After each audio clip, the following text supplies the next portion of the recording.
Jesus said that every idle word that men shall speak, they shall give account thereof in the day of judgment.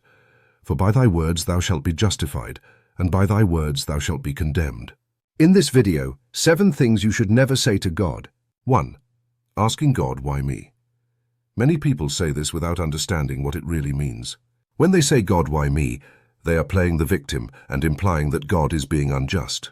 Instead of asking God, why me, they should ask God what he is trying to teach them through this, or how he can glorify them in this situation.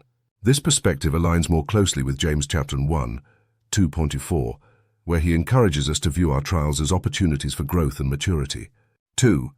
Making careless promises or vows to God. People often make careless promises to God in desperate situations, believing that God knows better than they do. However, this approach is dangerous because it shows that they are trying to trap or manipulate God. They are telling God that they are strong and can do it in their power, which may lead to falling. Additionally, they are telling God that he can be bribed, and if they fail to keep their part of the deal, the devil will always attack the very thing they received. In conclusion, it is essential to avoid making careless or careless promises to God, as they can reveal more about your state of heart and potential for growth. The passage from Ecclesiastes warns against making hasty vows to God, as it suggests that God will always keep his part of the promise. This is because God is not a vending machine, and his love for us and actions on our behalf are not dependent on what we can offer him in return.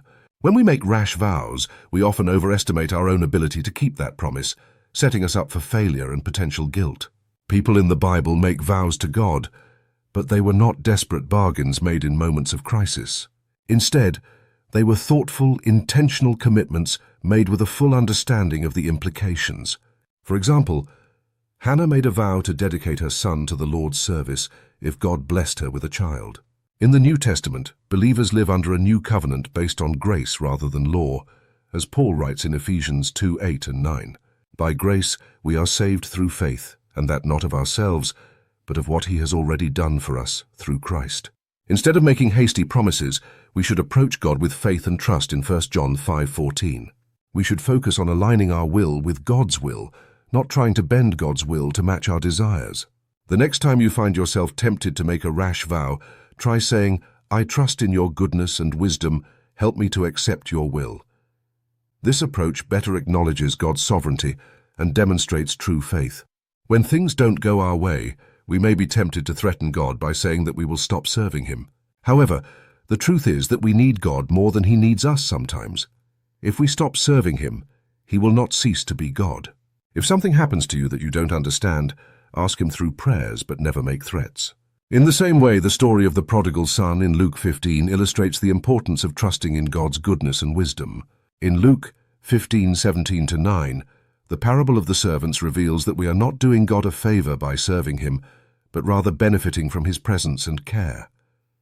The parable illustrates the idea that we are eternally indebted to God, who gave us life, sustains us every moment, and offers salvation through his Son, Jesus Christ.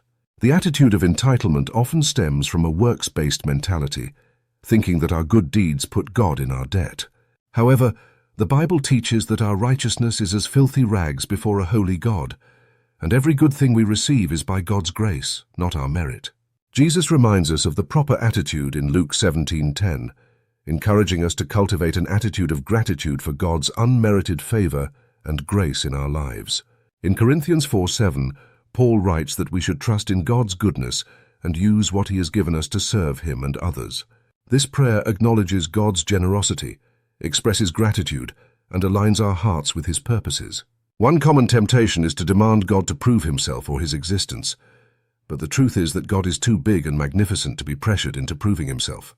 Nature itself proves who God is, and God's power and wisdom are manifest in things that are made, even his eternal power and Godhead. In the book of Job 38:1-4, God responds to Job's demands for an explanation, saying, "Who is this that darkeneth congress by words?" The Bible teaches us that we are not created equal to God, and our understanding of him is limited. We are called to a higher standard in the Old Testament, where people often ask for God's judgment on their enemies. However, as followers of Christ, we are called to love our enemies and not pray for their destruction. In the New Testament, Jesus introduces a revolutionary way of dealing with enemies in Matthew 5:43-44. He tells us to love our enemies, Bless them that curse you. Do good to them that hate you, and pray for them which despitefully use you and persecute you. This is a paradigm shift, as Jesus is calling us to love our enemies rather than pray for their destruction. In 1 Kings chapter 3, 10-1, God asks Solomon for wisdom, not for his own life or riches. This is a crucial statement, as it shows that God is not intimidated by our questions, doubts, or struggles. He encourages us to bring all of these to him honestly, as Psalm 62:8 encourages trust in him at all times. God desires an authentic relationship with us, where we can be honest about our feelings and struggles. However, this honesty should always be tempered with reverence, trust, and a willingness to submit to his wisdom and sovereignty. In summary, the Bible teaches us that we are not created equal to God, and our understanding of him is limited. By practicing humility and surrendering to God, we can create a more authentic relationship with him.